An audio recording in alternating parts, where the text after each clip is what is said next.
Welcome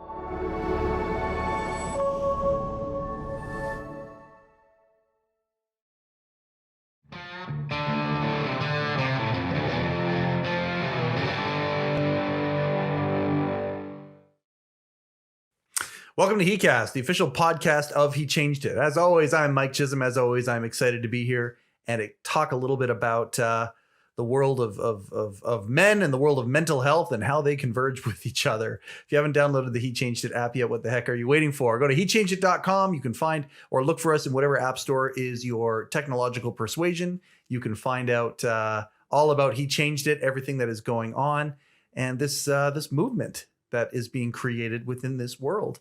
Very excited. Excited, but there's also a whole bunch of other feelings with today's episode. My dad's back, and this is kind of a trilogy. This is the finishing of a trilogy, perhaps. Maybe it turns into a quadrilogy after this, but we don't know. If you haven't seen the first couple episodes with my dad, I'll give you the Coles Notes version. The very first time my dad came on, he talked a lot about his journey that he had with anger and how in his late 50s, early 60s, he basically was given almost an ultimatum by life that if he didn't change, some things in his life were going to be taken away from him, mainly family and relationships and things like that. And he made those changes and defeated anger. And it's a battle that he still fights every day, but it's a battle that he still wins on a very continual basis. And he's a different guy. And I can say that with full authority and integrity that my dad is a completely different guy now than he was than the man he was that I grew up with and my sister and my brother and I grew up with. The second time he appeared on the show, we talked a little bit about part of the middle part of my dad's journey. In the first episode, we talked about, the early part of my dad's life and some of the traumas that he kind of endured and went through and absorbed. And that's where a lot of that anger came from. The second part of his life, he went through some health struggles, health journeys that led to amazing changes in his life, catastrophic changes in a guy who liked to work 50 to 60 hours a week with his hands, blue collar kind of a thing, suddenly not able to do so anymore in the midpoint of his life when he was 42 years old. A heart attack, rheumatoid arthritis diagnosis after a bypass surgery, and dealing with that and how that added towards the anger at that point and how he went through that. Now, this is the last of the trilogy. Dad's come on the show again, and I can't tell you how grateful I am. I've watched those conversations that you and I have had, Dad. It's I would wish this for any son, to be able to have a record of the important conversations. And you're going through some stuff now, and I want to get into it with you and whatnot. And I just got to say, I'm super, super proud to be your son. I'm super proud of the journey that you've been on, and that just watching you has been a real inspiration. And haven't always been able to say that. It's pretty neat how sometimes the front half can go one way of a golf game, but then the back half can go a completely different. Safe to say your back half completely different than your front half. Safe to say? Yeah, no question about it. And the pleasure that comes with improvement and change really makes it sweet to be able to enjoy your days and not be afraid of what's coming. That really makes a difference. If there's surprises in our lives now, they'll just be surprises, and we'll go through them the way we go through every day, the way we have to here. Mm-hmm. And being confident that will be comfortable as much as humanly possible. Mm. I'm not afraid of anything except some of the losses that are possible, and the loss and the discomfort that I could cause by not being proper. But I don't think they're going to happen, and I think that the troubles that we've lived through and survived, I think that they've made us strong enough and capable to put up with just about anything that life can bring. Mm. And and without living in fear. And it's very valuable, very, very valuable. We're gonna get back to fear in a couple of minutes. I'm fascinated about your perspective on fear right now, and that'll make itself that'll open itself up and reveal itself as we go through this conversation.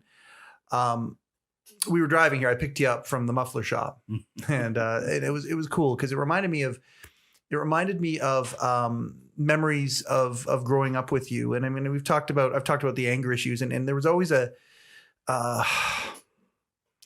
growing up with you there was always a healthy respect. Like if you had, if your best friend was a Rottweiler or a Doberman or a German Shepherd, love that dog, love to be able to hug that dog and pet that dog and whatnot, but you got to have a healthy respect.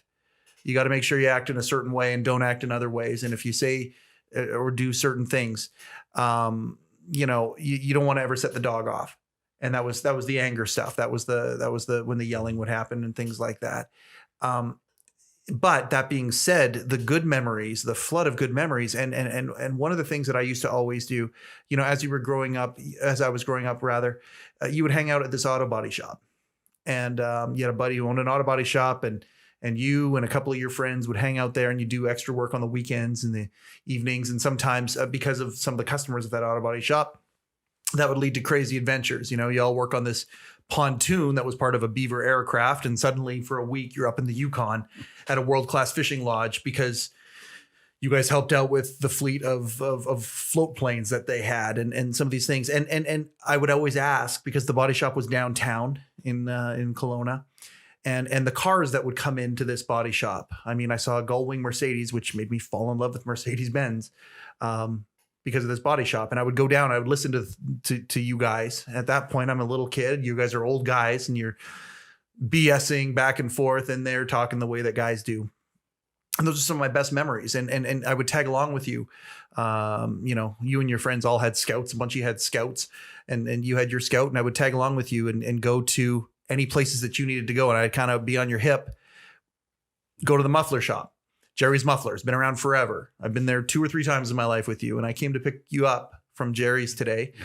And over in the bay, right beside where we started, there was a 48 Dodge, and very, very, very little had been done to this car. It was pretty much original, and you and I were a little late for this because we were there with the manager who's about to retire. He's been there for decades, and we're sitting there looking at this old car that looks like it could be right out of The Godfather, suicide doors and the big grill and all this stuff. And it threw me through a loop because I'm 47 right now. I could have been 7, and that exact same moment could have been happening. You and I hanging out at a trades shop of some sort. You're working on mom's car, getting a muffler on her car, but and it got me really kind of reflective. And then on the way home, driving in the new Bronco I have that I've made to look like your old Scout. I attributed your old Scout with it. It got me thinking. And as we started talking about this here, one of the things that I said to you, and then we stopped talking about it because I wanted to save it for here. And I want to just pick up on that conversation right now. I want to be really careful with the questions I ask you today, because we're going to get into some stuff a little bit about what you're going through right now. And I have such deep respect for it. And it's funny because back in the day, I wouldn't be able to ask you, got some mental stuff happening right now. Mm-hmm. And most of the time you're still you, mm-hmm. but there's a portion of the time where you're not you in the same way. Yeah. And stuff's going on. And I want to talk a little bit about that, because I think being present and in your right mind when there are times where you're not in your right mind are happening is a fascinating place to be. And I think there's a lot of people out there that you use the word fear, would be terrified of that notion. And so that's one of the places I want to go with this. But in the car, we were talking about how when I was a little kid, there's no way I could ask you about this. If you had a weakness back then of some sort, and I would ask you about it, it would set you off. The anger would happen. Today, I have the same fear that I had when I was a kid, except it's not that I'm going to make you angry. It's that I'm going to be, disrespectful or offensive in some way or anything like that. Like I'm really being careful with my language here. And that was kind of where we stopped talking about it. I want to bring that up to you right now. Can I go to some of these places and ask you some of these things? How do you feel about this? I haven't got any fear of any question that you would put to me. And if you ask me something that makes me uncomfortable, I'll just tell you that it makes me uncomfortable. Yeah.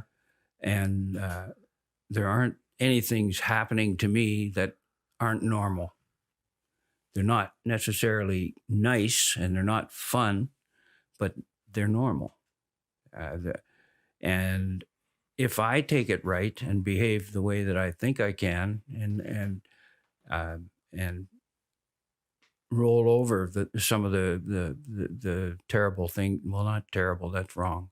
Some of the unusual things that are happening to me, my memory is becoming very spotty, and I'm hallucinating a little bit, and I've got a pretty good handle on that because anything that I look at now that I'm not sure about, I say it doesn't matter anyway, because it's not hurting anyone. It's making me uncomfortable, but it's not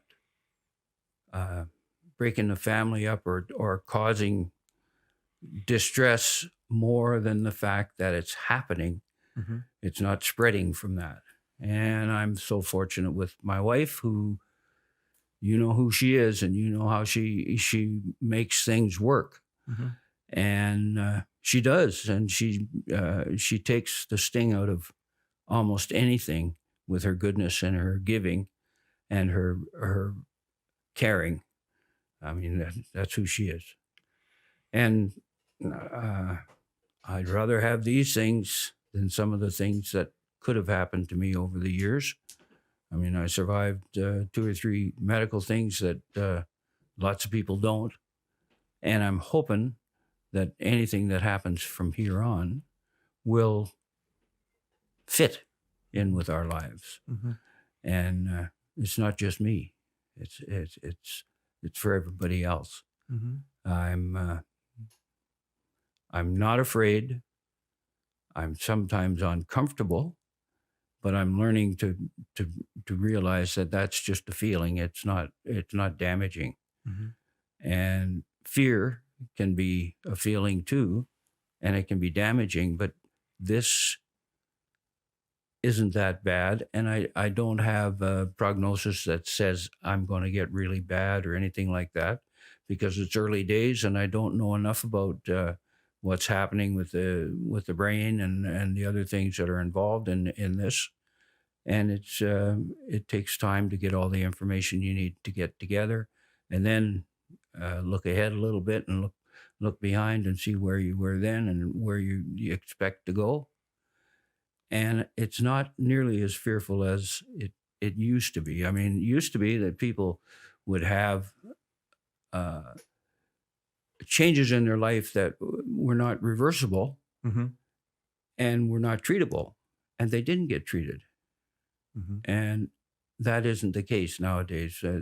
I don't know what the diagnosis will be, if it's Alzheimer's or if it's some other thing that means the same sort of thing. Yeah, like a blanket statement like dementia. Yeah, which can mean all sorts of different things, but it's a blanket that kind of covers. It's a label that we we make. Are you using any labels for what you're doing right now or feeling right now? No, because I'm close to finding out. I'm sure that when I get the MRI, that should give the information out to the medical community, or the people that are working for me.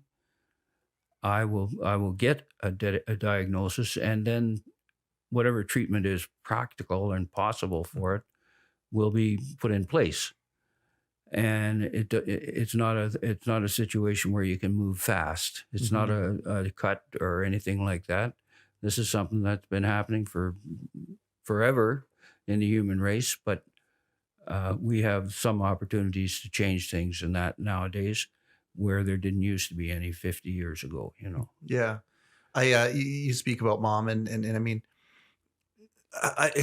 safe to say the hardest battle of your life was the battle of you within yourself. Yeah. And keeping mom, the anger stuff, the hard work that you did with yourself and for yourself. And you still do that every week. You still go to a men's group every single week when you can.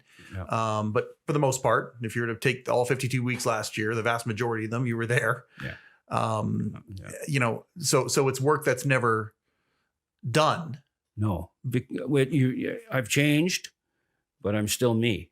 Right. And you can change the outward view of your character and learn to interrupt the flow that is not healthy, but that doesn't change who you are. Mm-hmm. It just changes your control level on it, and the feelings of hurt, that usually it's hurt that would cause anger. In that, you were talking about respect. Most guys, I don't know if all guys, but a lot of guys, respect is very important to them in that they want to be perceived as they think they are. And that's usually not practical. We're usually not nearly as good as we think we are. And, right. And when you face that yourself, it's enlightening and painful at the same time. So when you get honest with yourself, you don't listen to the bad voice that's telling you you're whatever, that's disparaging you, but you also don't listen to the, for lack of a better term, the ego or the voice that's telling you you're invulnerable or you're perfect. You're blameless or flawless. Oh yeah. Yeah, you don't listen to either of those two things. You kind of you got to crash them together and roll them up and throw them in the bin and say, I'm not any of that. I'm all of that. And one thing can work on the other and accomplish things. First of all, the will. Once you have the will not to do the things that are damaging and self-damaging, that really, really reduces the number of them, and it gives you the opportunity to interrupt the flow of this stuff. And people who don't experience anger the way that I did, I thought that anger was the solver of the difficulties that I was running into, and that if I got angry, this problem would go away. And it did. It worked that way, but it worked very, very well, but way too well. Because you can have it go away, but a lot of things can go away. Mm-hmm. And it's not worth it. Mm-hmm. It's certainly not worth it. And once you find out what it's like to have a different point of view about that, it's almost easy once you understand that you can do it. Mm-hmm. But it's the fear that you can't do it that stops you a lot of times. Well, I mean, and we've talked about this in the first episode too, the awareness of things, and I've mentioned many times, and I don't know if you said this in the first episode or if it's just conversations that you and I have had, but I've mentioned in many episodes of HeCast since that first episode, I've mentioned how one of the things that I appreciate about you very, very, very much, you'll still say it to this day, is how it's such a simple thing when the opportunity for anger is there. How it took so much for you to get to this simple thing about the switch or whatever, that you don't have to be angry if you don't want, or you don't have to react in an angry way. Could you mention that? Because I think it's powerful and I talk about it a lot. So I just well, I think that anger is a complete waste of time from what I've learned about the anger that I had, and once I realized that it was a choice. The simplicity of it is that it's just a choice. It's a feeling. It's an emotion, and I can control it if I choose to. Mm-hmm. And if I practice that, it gets easier and easier and easier. It's like learning to drive a car. If you do it in a sensible way and work at it, and in a very few months, you can go anywhere because your confidence is up. You know that you're capable, and you prove it every day when you do it. And that's what I do with anger now. And I can feel anger and box it up so that it doesn't grow.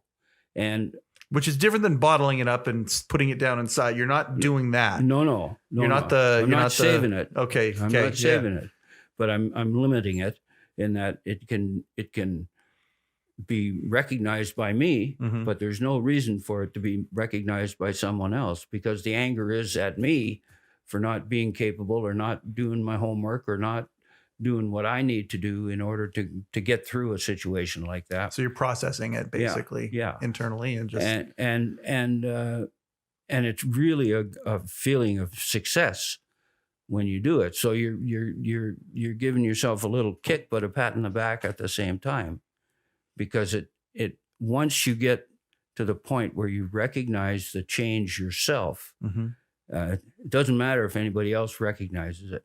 I'm successful. And if I'm successful every day in one way or another, that's a good day. I'm glad that we kind of circled back to this, because again, the kid in me, knowing what you're going through right now and talking to mom and some of the things that you two have gone through. And I want to talk about that a little bit here. I think it's a tremendous example for people when they deal with adversity, and how dealing with adversity together with things open and out there is the way to go. And that's what you and mom are certainly doing right now. But as a kid, I would have been afraid to ask you about this stuff, knowing, okay, because one of the things that used to trigger anger was frustration. And so when mom called me up and told me, hey, dad's seeing some things and reacting to them. I was. And was getting frustrated. And I just think about dad frustrated. Yeah. And I was like, okay, all right, okay. Is Mr. Toad's Wild Ride boarding for its next departure? Here we go. That was my thought. And so the idea of frustration for you used to lead to sometimes rage. Yeah. Now, obviously, hallucinations we've talked about. I'm gonna ask you specifically about them in a couple of minutes here, I'm sure, but and we can talk about it. But let's just candy coat it for a second. They were frustrating to you, were confusing, all of that stuff. Frustration shows up. Was the old pathways of how you dealt with frustration, is that something that was that choice there, and was it harder? Oh yeah. Yeah. Okay. Yeah. But there was no target. Because you go to look again and they're not there.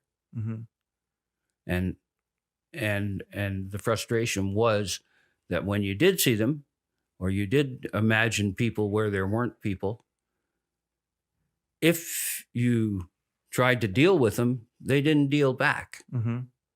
There was no back and forth, no communication, no give or take, or no anger or anything from them. But I had fear anyway. And fear, when fear starts to get moving in your mind, you don't know if your mind is going or what is happening. And you wonder, if you don't have any knowledge to base your thinking on, you're lost. And that's what was happening to me, as I was losing control of what was coming into my head. Right. Even though it was already in my head. Because that's where these things are coming from. Yeah. Yeah. So, and I mean, again, I don't want to, again, that's just being careful, but there was probably a culmination where, okay, we all kind of, mom and I were talking about things, and then you and I would talk about things, and we knew things were happening, and I've asked for updates and things like that. And now we're at the point when there's a doctor's appointment. I'm going to the doctor's appointments with you guys and stepping in like the advocate type thing. And that's just this next chapter, what this next chapter looks like. Well, that is one of the best things that could happen for me, because of who you are and the way that you will look at this, and the way that you'll discuss it with the people who know the stuff and you'll be looking for information on this, probably more than I will, because I know I've just turned it over to the medical community because I can't change it, at least not as far as I know. I may be able to, but I got to find out just what assistance there is in the community and in the medical system before I can put on my cape and do what I can do. Yeah. Yeah. There's a turning point where that all kind of started. It became okay, we're monitoring this, and then it became okay, we need to kind of circle in and do something about this. And it involved a baseball bat. Oh yeah, that was. So can you explain what happened that I was now losing sleep. Okay. And I'd go to bed and my eyes would pop open and I'm middle of the night? Oh yeah. Yeah. Oh Okay. yeah, because it'd be a little light getting in from somewhere, and you'd look and something moved there. What the heck was it? Was it just me?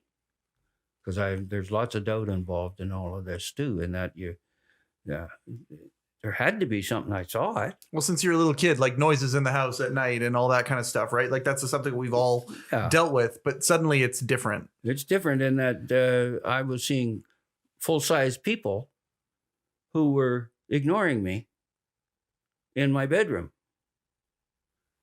And humans? Mm-hmm. Oh yeah. Oh yeah. Recognizable? Yeah, but I didn't know who they were. And interesting. That's I was talking to them. That's a contradiction.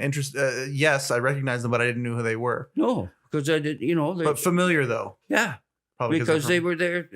Sometimes I'd say, well, I wonder if that mom and the little one were going to show up, because it'd be just regular people. Yeah.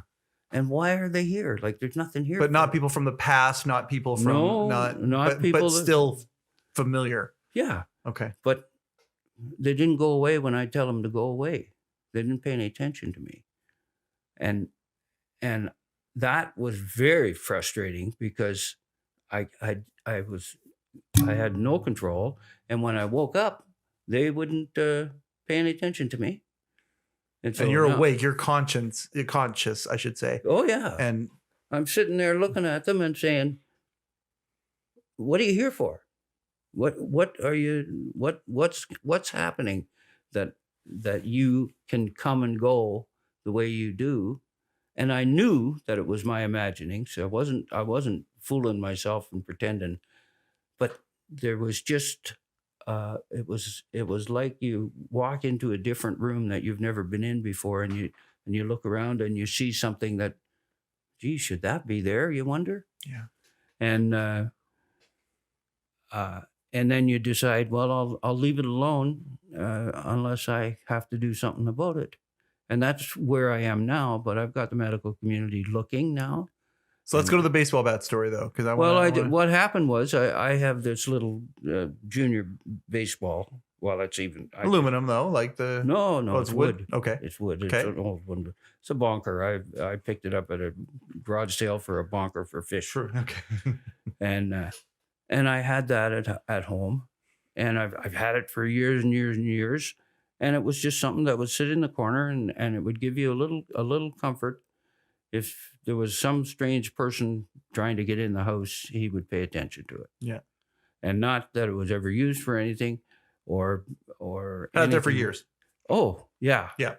At least 20 years. Something you have in the bedroom for personal protection just in case stuff goes sideways. Yeah. I mean, I always had guns in the house and that for years and years and years. And, they're locked up and they're kept where they were kept. They were no use to me because I wouldn't get them out in time. No, your hunting rifles are squared away. No, they're always, I'm not that guy who sleeps with a gun under his pillow or anything like that. No. But this thing gave me a little comfort, and it just represented a different power. Mm-hmm. And of course, Mom would have all kinds of imaginings, and she was never comfortable with it. So she'd move it to where I couldn't see it right now. And then I'd look for it, and then I'd find it, and I'd put it out somewhere else where I knew that I could grab it if I needed it. Mhm. And then she'd find it and she'd move it. And Okay, well, it was available that night. it was. And what she came in the room, and I can tell you what she told me she saw, but what's your recollection of? I was getting angry Yes. at these things. Yes, because this is earlier on. Like, Oh, yeah. you're in a different place now with them now, even though they're not gone. But this is early on. Yeah, well, I can ignore them, and I can almost make them go away just by denying them. Yeah. But it depends on how tired I am, and with the medical things I've got going on with me, I never know who I'm going to be from moment to moment, because I can just fall off the energy cliff. From an energy perspective, yeah. And it's there's no energy for my mind either. Yeah, the rheumatoid arthritis stuff. It does. And we're grateful for how for the life that you've had with it because of the medical community. Yeah. But Yeah. there's always there's no such thing as a biological free lunch. You get on some of these things for years. Yeah. And but we have ruled out, by the way, that the drugs have anything to do with this. It's not the drugs, it's something else. No. But anyway, so the anger shows up. So what do you do? Are you trying get out? And then I'm going to make you get out? Like, how did the bat end up in your head? I picked it up. Yeah. Well, it was beside the bed, and it was within reach. Mm-hmm. It was between the bed and the nightstand, and then, I mean, it wasn't for the kids to get, that's for sure. But or your grandchild or anybody to be able to reach easy. But it was a little comfortable thing. Well, I reached around and I grabbed it in my left hand, which is the wrong hand, and then I switched it over to my right hand, and I hit the mattress as hard as I could. And I had 3 of these things in the room at the time. And I looked around and didn't bother them at all. Mm-hmm. I said, this is dangerous. Mm-hmm. I said to them. They didn't pay any attention to me. So after that, what do? You can't scare them away, and you can't think them away. Mm-hmm. What do you do? Mm-hmm. And we've been looking at it, and what we've been going through with the medical community, the way it is right now, to get research done, and that it's very, very difficult and is time consuming. Unless you're very, very lucky, we got a CAT scan very quickly. Yeah. And but getting if you're not wealthy, this is one of my dull spots. I've lost the word for the second test for the MRI. Oh, you had the EEG as well. Yeah, they did that, but then the MRI is the one we're waiting for. Yeah, and unless you're willing to drop a couple grand out of your pocket, you got to wait. Got to wait for an MRI here in Canada. And I'm a little bit bitter about it, but not really, because I've had so many situations with the medical community where I jumped ahead. Yeah. And I don't ever feel like the medical community is shortchanging me. Yeah. I've done really, really well, and the treatments that I've got have worked really, really well. Absolutely. And I'm expecting the same sort of thing with this. I don't know how or when yet. I'm still stumbling through the knowledge part of it, and I'm not fearful of it, but I'm getting a clearer picture of it all the time. Mm-hmm. And it is an uncomfortable thing to think you could lose the ability to communicate and never get it back. Mm-hmm. So it's a shadow up there. So I'll tell you what Mom told me. So the next day I get a call from her and what she saw when she became aware of the situation and heard and saw it brought some flashbacks for her, because it was you with the rage look on your face and back in that place again. But it was me not locked with in the bat. Yeah. But it was me. Yes. Trying to make a change in the little environment. Absolutely. But it scared the hell out of her. Yeah. Well, it was terrifying for her, because it brought back a flood of seeing the look, because you used to have a look on your face when the rage would hit, and it was the upset is very, very deep at that time. And I don't know how it works with the body and the way that it works, but you're flooded. And when you're flooded, yes, you can't see anything else. You can't really concentrate on anything at all. Yeah. And unless you're accustomed to interrupting the flooding, it just continues. Mm-hmm. And if you haven't had it, you can't imagine it. Yeah. Because it's all consuming. All your strength and your forces go towards a goal that will solve this fear or whatever the reason behind it is. You're trying to make it go away. Mm-hmm. And so fight or flight, and it was just, yeah. Now after that, it was like, okay, we need to get some stuff out in the open, talk about some things. Would you say that from a fear perspective, that was the most afraid you've been so far in this place? Was that the culmination? Was that kind of it? And then after that, once we started kind of talking about it, you've gotten to a place now where when they show up, because they show up pretty much nightly, right? Last night there was a man and a woman in the mirror, in the dresser mirror, and I'm thinking, what the heck? Why do they come? But now the frustration's not there at all anymore, right? I'm not upset with them. Yeah. But normally when I see them, I mean, it's when I go to bed that I see them after, especially if I had trouble sleeping, because now your mind is wandering around, and you either got to read or you got to do something to keep it busy, so that you don't start thinking silly things. And you can't stop silly things. We dream all the time, and our dreams are always, they're usually outside of your normal behaviors that happen in your dreams. Mm-hmm. And I've been lucky. I haven't had nightmares with it or anything like that yet. And I'm hoping that my attitude and my appreciation for what I've learned are going to be useful in keeping that from happening. Right. But I don't know how what's going to happen that way. But I intend, that's your hope though. And if you're throwing out a direction, that's the direction you want to go in until the fork in the road that forces you to go somewhere else. Yeah. So after that, and I want to talk a little bit about you and Mom's reaction to it. Because it's one of those things where I can only remember one time seeing you cry growing up until you had your open heart surgery. After the open heart surgery, and anybody who's been through it, knows that as you're recovering from open heart surgery, your emotions are haywire at that point, and you can burst into tears at any second for any reason whatsoever, and be laughing and crying it can be anything. Yeah. Many people that I've encountered in my life, it has to do with the people who saved them.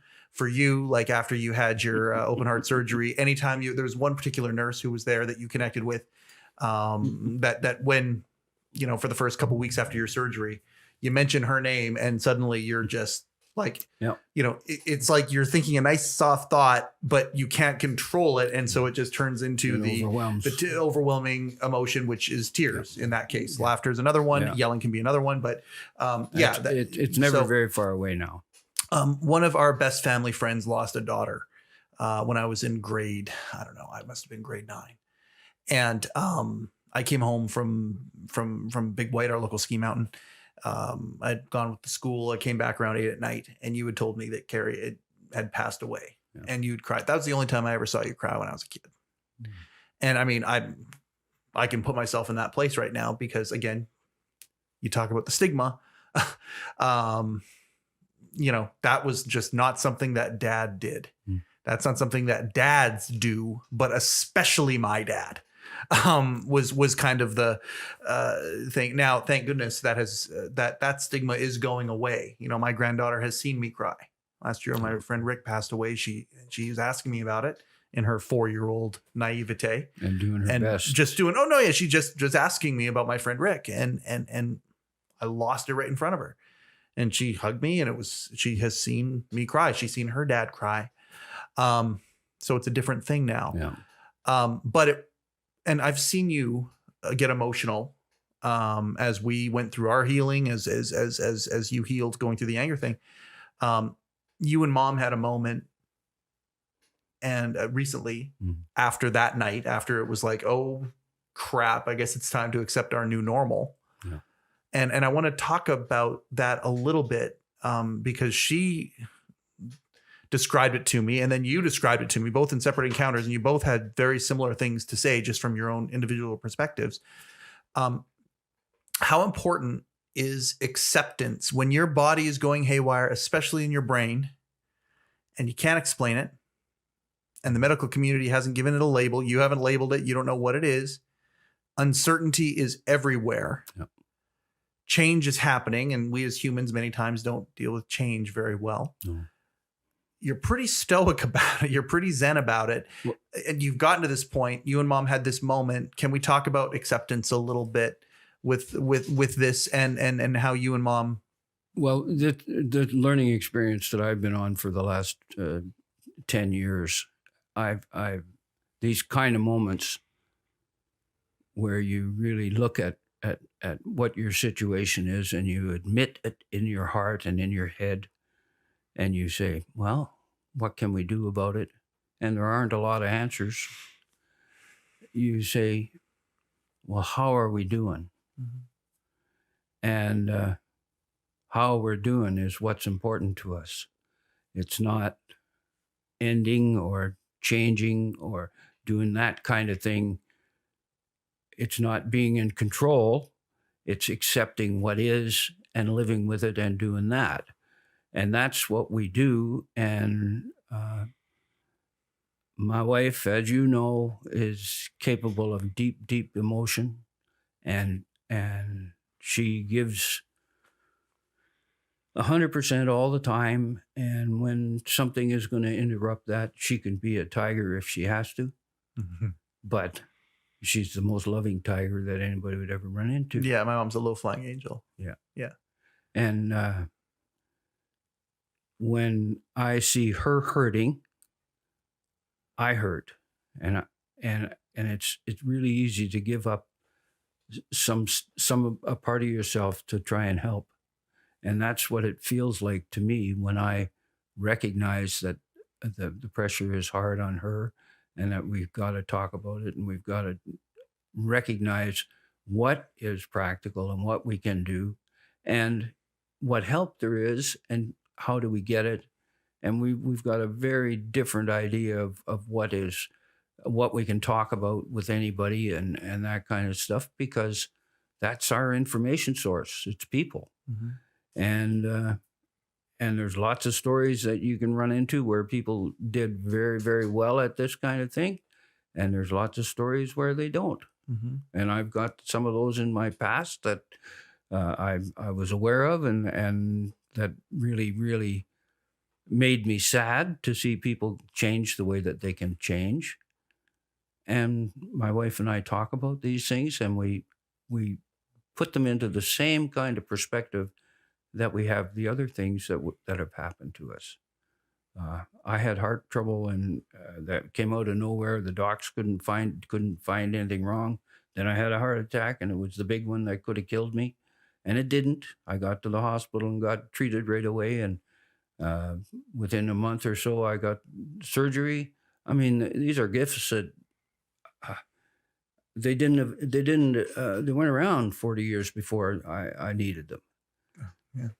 And I'm in the same situation now. I don't know what can happen or what I can do to work on this to eliminate some of the distress that it can cause me and some of the distress that it can cause around me.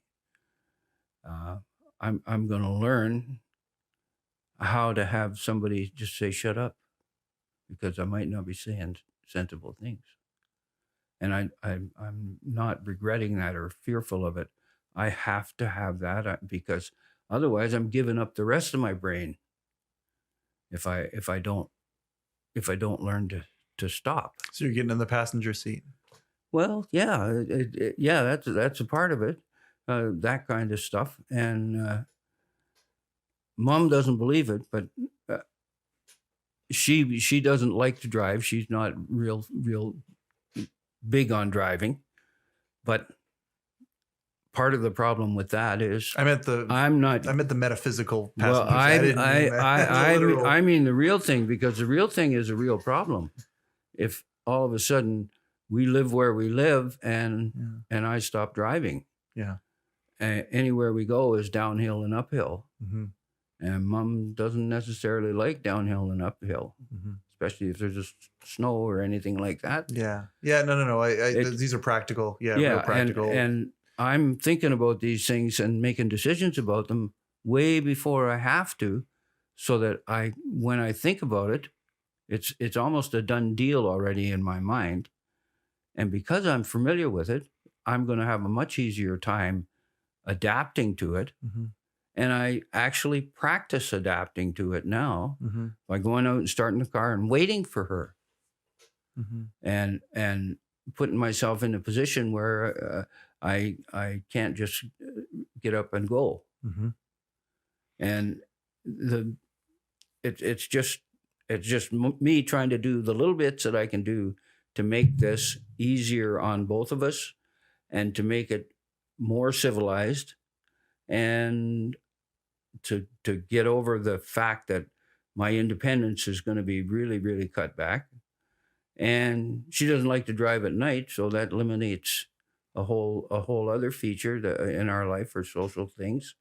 And I'm just trying to get adapted in my mind, so that these things, when they come up and they become a real thing, I'm not going to be brokenhearted or any of the other things. You're looking at it practically. Yeah, and I'd rather think about these things than think about, what's going to happen, and be afraid and all of this stuff. I think that I'm probably going to do okay on this, and I think that some of it will be my fault if I do okay at it, because I'm anticipating and working towards it, and I'm not brighter than anybody else or anything like that. It's just that I'm determined to do what I can. I want to go back to this level of acceptance that you have, and you and Mom had a moment. Yeah, we did, yeah. Can you talk about that moment? Well, it was just. This is after the bat.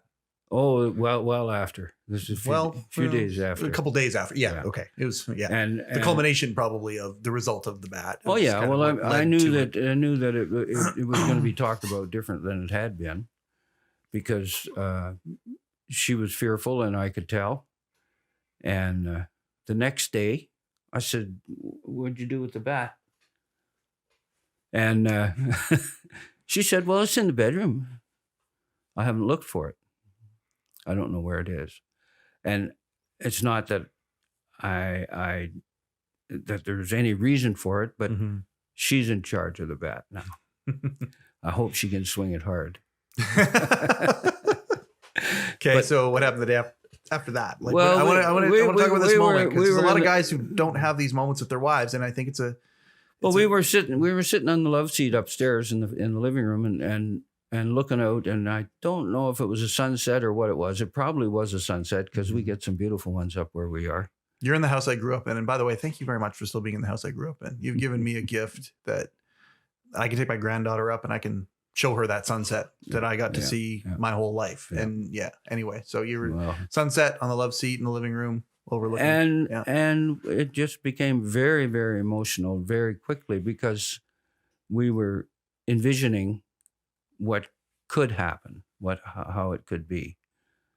And it was positive in that we weren't anticipating the end of the world, or the end of our relationship, or any of the things that are truly valuable. We were just envisioning the discomfort it would cause if I couldn't communicate. And it could be very bad if I allow myself to be as stupid as I can be, so we were talking about that, and Mom is so warm and so giving. It just made her. It hurt her to think of me being held back like that and being put down. But we talked about it, and we envisioned how we'd treat each other, and it doesn't take us very long to get off a practical thing and get onto a humorous one. And we were going back and forth with each other, and tears were streaming both our faces, and we were hugging, and then we were loving each other just so very much, and that you just had to be together, and this is how lucky we are right now that we can do this, and it doesn't disrupt our day. It improves our day, and we can be real with each other and enjoy it. And that's a vulnerability. Like I couldn't even talk to my sister, my brother about this at all because it's so foreign. Like the guy that we grew up with, the vulnerability that you were talking about here, like, to me, it's the example of what most men should be able to say that they could do and be in a safe enough relationship, safe enough environment with somebody that they could do something like that with. Most men in my circle are still working towards that. I mean, don't get me wrong. No. I got some guys who are my real foxhole buddies and stuff. And one of the reasons that we are that way is because we can get that way with our wives and friends and each other and with each other too. Sure. Yeah. But that is like, and it's funny because that was, I think you've done a really good job showing how accepting you've become of whatever it is that's coming. We don't know what it is. We can't label it. We know that it's something with the brain. We know that it's something that's probably going to cause independence, a loss of independence. And you're going to need to be in the passenger seat and have somebody who's kind of calling the shots and driving and doing these things in all the areas of your life potentially. Yeah. It feels like acceptance began after that moment. There's been a lot of it, but there was flashes of it before then, but that was a real... like you and mom doing that, it felt like it's like, okay, bring it on. Whatever is coming is coming. Yeah. We now accept it. We're now not going to try and bat these things away. No. And since then, and because I ask you about it all the time, like, okay, what was it like last night? What's it like now? And it seems like there is no more frustration anymore. The acceptance is just kind of there. Well, the frustration is part of me. Okay. And but there's a different perspective. Is that what it is? It's when you take the life out of frustration, when you take the power away from it, it's just another thing that you can experience and go through and set it aside. And that's what I do when I know that I can't do something that I wanted to do, or when I recognize that, I got to pay somebody now to do that because I shouldn't be doing it myself. So there's that part of it, but that's the real life part of it that you have to deal with, and you got to deal with that ahead of time if you don't want to be hurt by it. Yeah, like you're talking 100% practical right now. And there are many people who can't get to that place. Do you have any advice is the wrong word, but do you have any words where it's like, because obviously you're great. I don't want to put words in your mouth, but I know I'm grateful that you're in a practical space about this. Sometimes if friends of mine have parents that are going through dementia, they can't even mention it to them. Yeah. They talk about it with us. They talk about their other friends. They talk about it with their siblings, whatever it is, but they don't talk about it freely. Well, and I look at this, and I'm so grateful that I'm able to talk to you about this freely, and we can have these exchanges about this.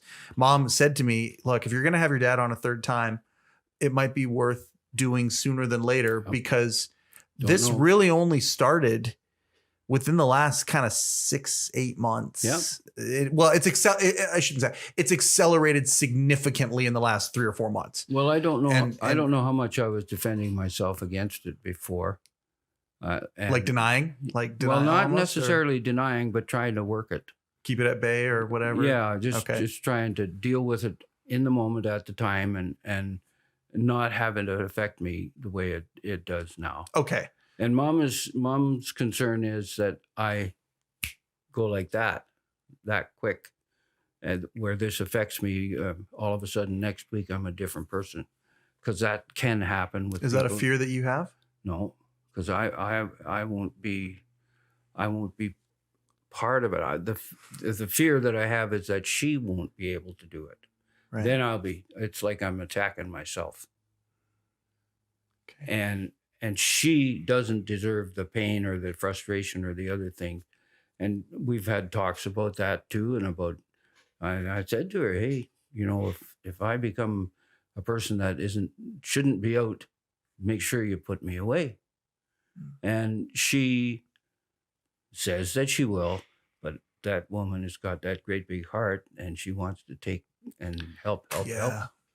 And so you gotta let her know, and I do, and it's not, I'm no hero or anything like that, but she's cared for people that have this kind of thing. Yeah, Mom used to be in that business. She used to be back in the day. When you hear some of the stories of how the people behave, I put myself in that position and I say, well, I don't want to be that guy. Yeah. Especially to her. Well, no. If you're going to be that guy, you're going to be that guy to somebody who's getting paid for it or whatever. You don't want to be that guy to her. No. Yeah. No, not at all. Or us or whatever. And anyway, that's an understanding that we have, but she's going to do what she's going to do when it's her time to do it. And I can't dictate or say she has to do this, she has to do that, but I want her to know that I'm okay with it. What would you say to the guys right now who are defending? The guys right now who are knowing that they're, whatever it is, at any age, whatever it is, happening. There's something that's hidden there that needs to, that's causing effect on the life. It might not be something exactly like this, but when you are defending and you're keeping it to yourself, what do you say to those guys? Take responsibility. Okay. And what does responsibility look like? It admitting what is there and deal with it as best as you can. Right. Because anything else that you do is detrimental. It's going to be it's going to be damaging, and it's going to make it worse rather than better. Mm-hmm. And be the best person you can be, and make the best decisions you can make for the circumstances, and you'll be happy. And you can be happy. Even though you're not the same as what you were, you can still enjoy and be blessed by the people around you if you give it now and allow that time to stretch out so that you can do that. But if you fight it, you can only do what's practical, and denying it is not practical. Mm-hmm. Denying it is not practical. Okay. It's that's we're trying to fool ourselves, massage our mind but that doesn't work. When you go to these men's groups, are you the old guy in the room? Are there a lot of guys your age? Are you like close? I got to go to one day with you. I know you've wanted to bring me. Yeah. Well, you can come anytime, any Wednesday. What? Tell me. Are you the old guy in the room? No, not. I'm not the oldest guy. We got a guy that's turning 80, and there's another one that are a little bit older in the 70s than I am, and but we've been going to the group the longest, and a lot of the stuff that is new to the other guys, we have an understanding of how it works and how it can work. Mm-hmm. And some of the things that we see and have seen are just beyond belief. You see a person come in, and 3 weeks later, he's taken on a whole new direction and a whole different way of thinking, and it's working.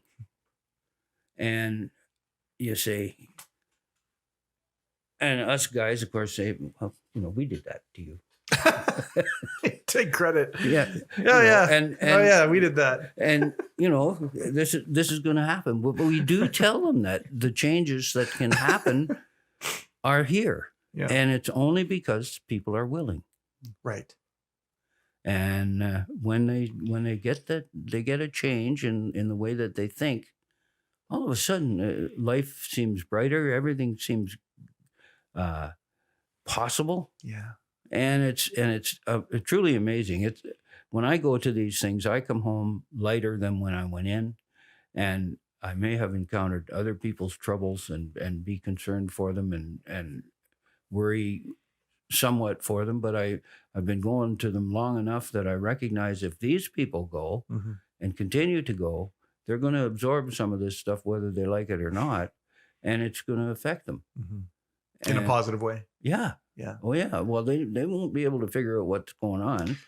Is there one thing that you see there that's like a pattern? Like is there the most common? Like I assume that some of you guys that have been through this stuff, whatever it is. Yeah. I assume you see commonalities and patterns and things that are easily kind of transferred from one set of circumstances to another. Well, even though the circumstances are different, the resolution might be the same. Or similar. The hardest thing is when you see somebody come whose marriage is failing and he hasn't worked at it. Right. And you got to be real gentle with people and we don't tell people what's wrong with them. We tell people what's right with them. And keep doing what's right. And and to tell them that I did something that was right for me, and it worked. And the story of recognizing my anger and my ability to choose not to be angry, and the power that it gave me when I found out that I could do that, because I didn't think I had a choice. Mm-hmm. And lots of people are used to their own behavior and don't recognize that it's a very simple thing to change it if they truly desire it, because they just start thinking different. Yeah. And it works. Yeah. But sometimes it sounds too simple, and sometimes it's got to happen to them. Yeah. And it happened to me. I had been visiting the group for months, maybe 4 or 5 months already. And I'd listen and listen. And it was back when things were dark. Mom was gone. Like during that time, or no, this was after she was back. After she came back. Okay. Yeah. Because I continued to do the things I was doing while she was away. Yeah. And when she came back, she brought some confusion and changes with her that took some getting used to for both of us. And Mom is capable of all kinds of change. Yeah. And she had that going on, and she was standing up for herself and really being strong. Yeah, she created boundaries. Oh yeah. Which is good. Yeah. So you're going to the group, and yeah. I want to hear about this. I want to hear about this time. You'd been there for 5 months after that. Yeah. And the change had come to me, and I was confused all the time because I could be happy when I shouldn't have been. I should have been sorry for myself, or I should have been troubled by things that were happening, and I wasn't. And it was like I was giving up responsibility, or recognizing that because I couldn't fix it doesn't mean that I was wrong or bad or anything like that. It just meant that this is the way it is. So that's the acceptance and the responsibility you were talking about. Yeah. So that's when you kind of felt, that was one of the times that you felt it. And that's one of the things that is common to guys who come into this thing, no matter what the problem is, take responsibility. Yeah. They're kicking themselves because they got to this point when they look back, they realize that they just were thinking wrong.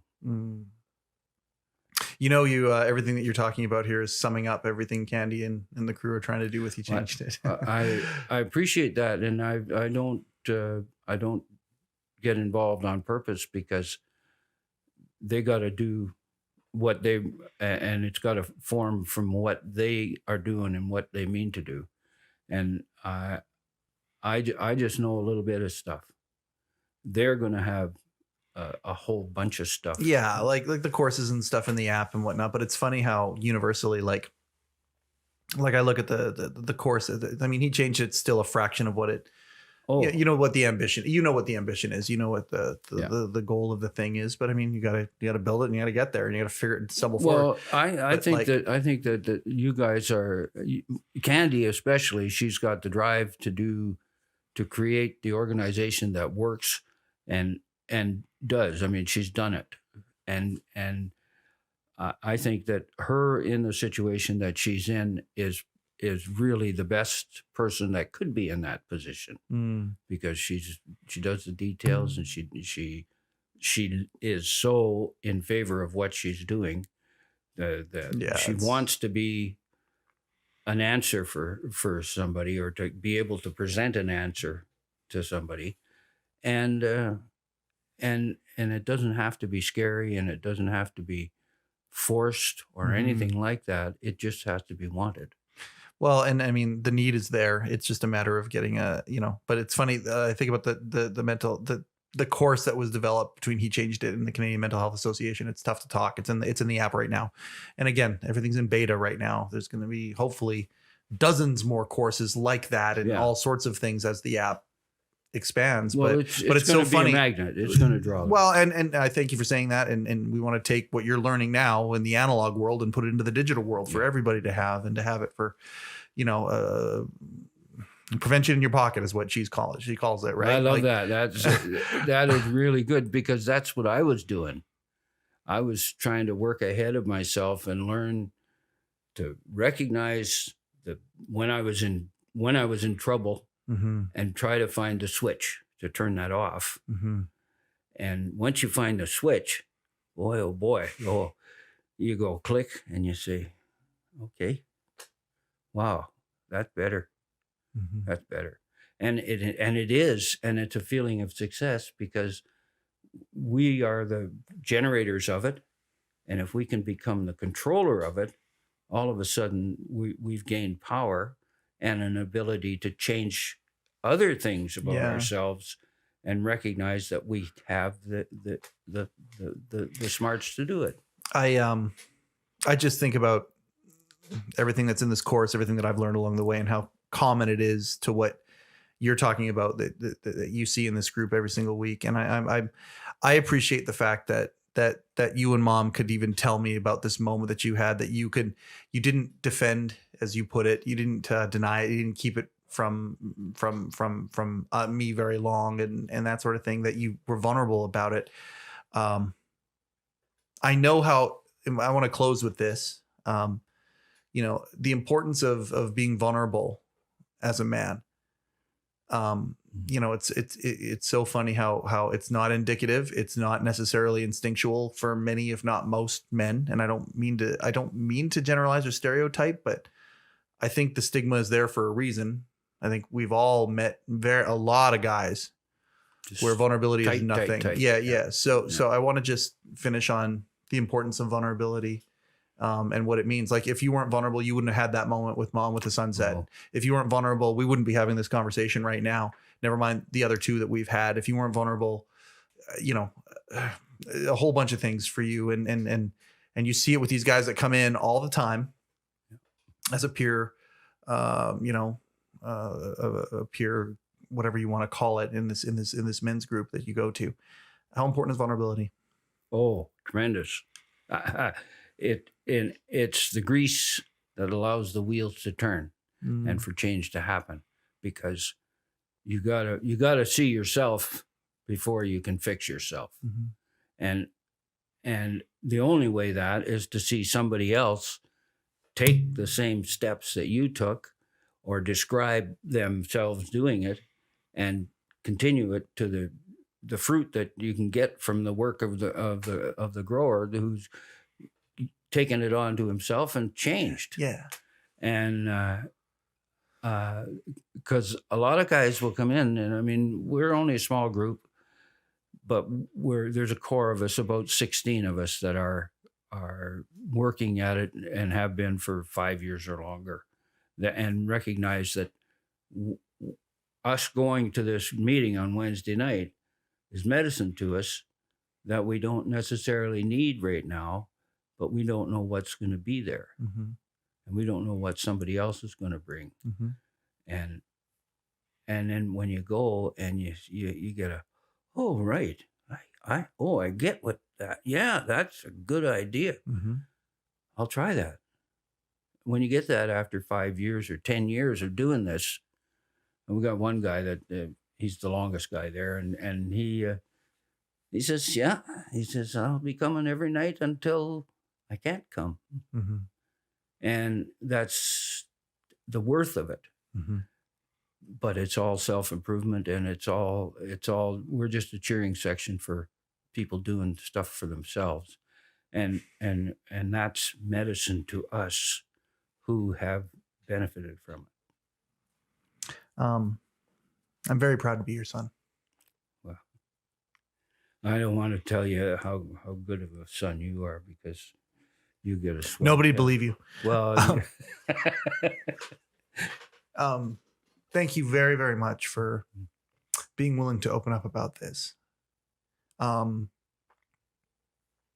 We want to help people. No. You know, the first person that we need to help is always who? It's always ourselves, right? Yep. And you've done that. And through that, you helped a lot of other people. You saved our family by helping yourself. And whatever this next chapter is, Mm-hmm. I'm grateful that we have this on record at this time in this place. Mm-hmm. When you're in this state, Yeah. It's really important to know that this is where you're at right now. Yeah. And I'm really grateful that you're willing to share that with us. I don't know if you see how brave that is, but it's really brave.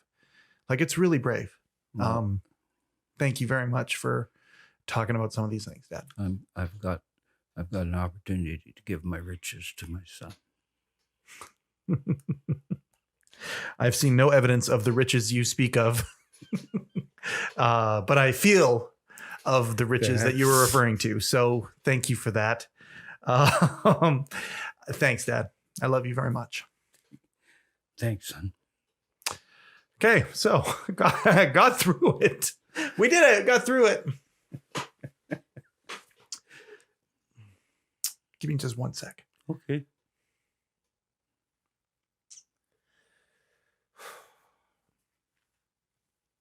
All right. I hope it's not a trilogy.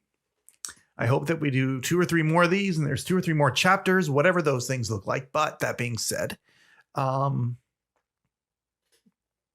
this is why we do HeCast. It's to get this stuff out there and talk about this stuff. Very, very grateful for our audience that's growing. That's people that see the vision that my wife and her team see with He Changed It. Very, very excited for the future, and really grateful that we can take time to listen to people and their stories and the impact that is held within them. And it starts at home. So it's a pleasure to be able to do that. This has been another episode of HeCast, the official podcast of He Changed It. My name, and his name for that matter, is Mike Chisholm. Go change something.